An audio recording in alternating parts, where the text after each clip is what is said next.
J'aimerais donc savoir si il y a des dispositions à prendre pour essayer de réduire ces séances de nuit qui sont, à mon avis, coûteuses pour le contribuable et dommageables pour la qualité de nos travaux de parlementaires. Des séances qui s'allongent et des sénateurs qui s'interrogent.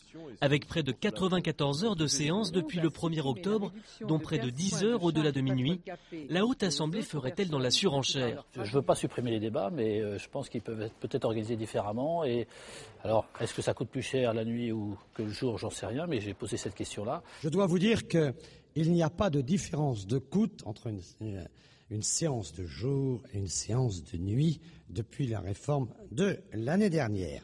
Depuis le 1er janvier, les heures de nuit des 1000 fonctionnaires du Sénat sont forfaitisées.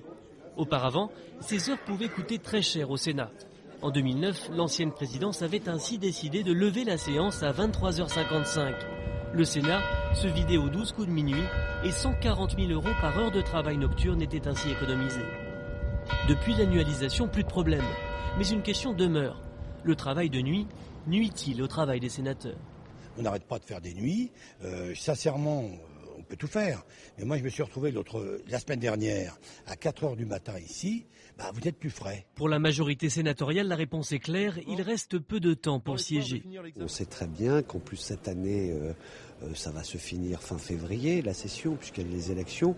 Il faut qu'on travaille quand même un peu cette année. Donc même si aujourd'hui on est un peu plus mobilisé, c'est parce qu'ensuite il n'y aura pas de session. La séance reprendra sans doute après les législatives pour une session extraordinaire, rompant ainsi l'ennui d'une coupure de plus de 4 mois et renouant très certainement avec le travail de nuit.